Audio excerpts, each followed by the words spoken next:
It's the 1st of October, the first of the month, and of course, the first of a few more weeks until we get into the start of a very exciting and very optimistic college basketball season around the Bluegrass. While we look forward to the opportunities of hanging another banner in potentially the Yum Center or Rupp Arena, there is one banner that yet needs to be rehung.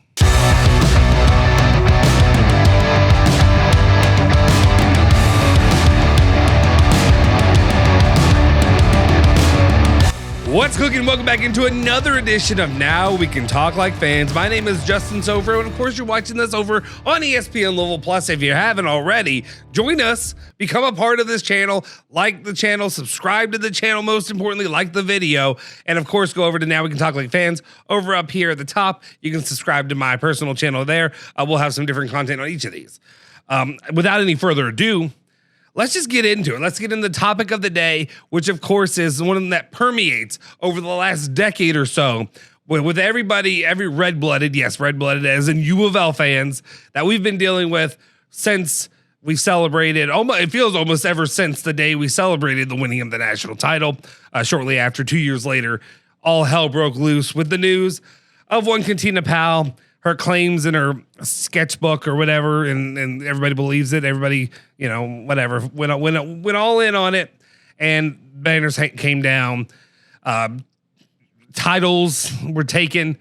I guess, just all the nonsense that happened that went along with that. MOP was taken away and then given back to one Luke Hancock, who never should have lost it, especially since he didn't partake in anything. But as it stands right now, one group of fans, well, actually just the entire group of Louisville fans, remain struck with misery, unhappiness, and of course just annoyance. As the banner is not hung, we know who won the title, and it's time to get it back. Luckily, there is the university as it stands now with one Josh Heird. While there are some difficult, tumultuous lead-ins to the Josh Heird era, things have gotten much better. He has definitely won the hearts and the confidence of the Card Nation. Of Card Nation. I don't know. We don't have a nickname for that. Card Nation. And now we gather behind him in hopes that he will pursue and he will bring back the banner to the Yum Center. And it seems like a better and better possibility given some of the judgments that have come down with the happenings in Michigan, where blatant cheating, blatant recording of games, blatant Connor Stallions, just blatant Connor Stallions, where all those things occurred, everything that goes against and speaks up against your game and the fairness of play was taken with a shrug, a sigh, who cares, a slap on the wrist for the Michigan Wolverines. One of the blue bloods of their program, of course, college football, they can, in college football, the NCAA does not carry a very big stick, so they very easily were swept aside. Unfortunately for the NCAA, or fortunately for the University of Louisville, setting a precedence like this kind of speaks to the fairness of what had happened in the past and some of the judgments that have been made. And it raises questions and it raises pursuit of justice for the Cardinals. This leads into one man who was on a mission. Obviously, you have Josh Heird. Yes, you have his administration that potentially now could be pursuing bringing back the banner to the Yum Center and celebrating Rick Pitino, the 2013 team, and everybody else in between like they deserve to be honored and the way that they deserve to be cared about and loved and treated and respected in the city. Tom Jurich as well. And luckily, he's got a street name. Good job. Anyway, one man, though, follows him up and continues on this trail. He does not sleep. We don't know if he eats. We don't know if we don't know what he does. We don't know how he stays living. But by God, he will stay alive until he sees this through. And that is one Tim Sullivan, formerly of the Courier-Journal, now of the Kentucky Lantern, as he brings up one of the latest topics and, of course, the efforts talking about what is going on in the University of Louisville and what is happening with inciting justice to bring back and reclaim the 2013 national title. You can go to the Kentucky Lantern and read some of his article. I'm not going to cover it all because that's not fair to him. Basically go to read. He talks about some of the background of the things that happened with the Michigan program. Talk about the way that UofL was treated unfairly and the way that Michigan shows that there was favoritism, a competitive advantage that was done by cheating by Michigan.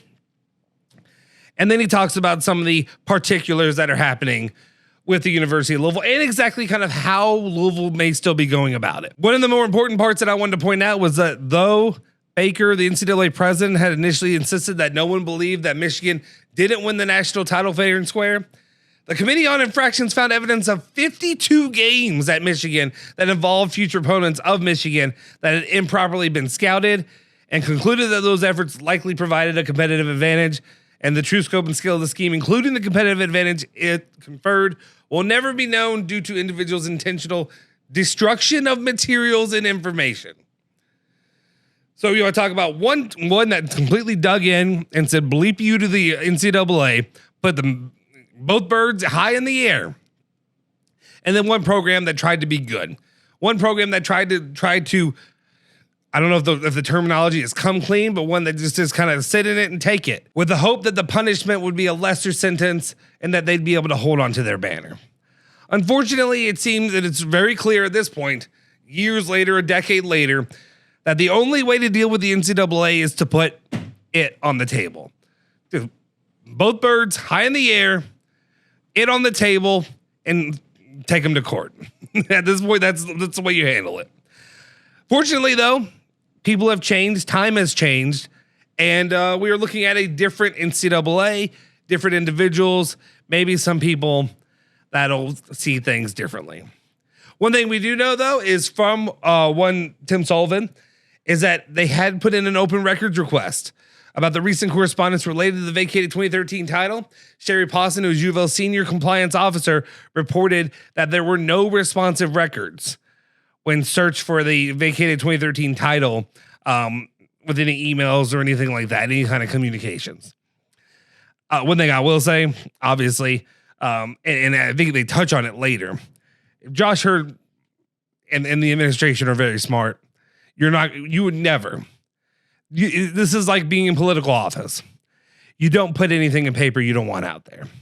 So them and their efforts of maybe hardballing with the NCAA, that ain't going to be in paper. You're not going to find it. Anything like that's going to be handled over the phone. Text messages, you could if you through legal action, you could request those, but you're probably not going to get those, and any phone calls you're not going to get unless you're wiretapping the NCAA or the University of Louisville. Good luck. Anyway, and one thing is also clear that when it comes to Josh Heird, he would like to avoid any kind of legal confrontation with the NCAA. He wants to play good by them. At this point, it said that UofL has a lot to gain with you could have the NCAA tournament, the 2027 first and second rounds at the Yum Center, and then, of course, having the women's volleyball finals and everything with that. But as it stands right now, Tim Sullivan also said that he had reached out to the NCAA if there were any actions being taken by Louisville regarding the 2013 national title and the banner being reinstated, and the NCAA just sent a simple no comment. But I think this is one of those stories that is a story without being a story, which means there's efforts being made. Louisville is pursuing the title coming back, and I think we're getting closer and closer each day to no longer having to put that asterisk by the name, no longer having to put the, you didn't win it. It was, it's vacated, all the stupid jokes that people make. And I've also said that I stand by, to me, I don't really care. Vacated or not, Louisville won that title. I was there. I spent my money until the NCAA gives me my money back from that game, until I get the hundreds of thousands of dollars that I spent traveling to every single game that season and every victory they won. You cannot tell me that Louisville didn't win that game. Anyway, we'll keep you up to date as it stands right now. This is just an update of the latest information that we have going on until we get the title back. And Tim Sullivan, I'm sure, will be the man on the case, sniffing around until he finds something, and he will alert all of Card Nation. Anyway, guys, let me know your thoughts and opinions. Do you care about this anymore? Are you frustrated by it? Does this really make your blood boil that the banner isn't reinstated, that it's not hanging comfortably, or do you really not care at this point? It doesn't matter. They want it. They want it. There's nothing you can say to really change that. Let me know your thoughts and opinions in the comment section down below. If you haven't already, smash that freaking like button, hit the subscribe button, hit that bell icon to stay notified for all of our latest videos. Of course, you can follow me at Justin Soforo. You can follow ESPN Louisville, 93.9 The Ville, at all the other, any platform, it'll be under that designation as well. Cards, Cats, Bourbon, and Bluegrass. See y'all next time.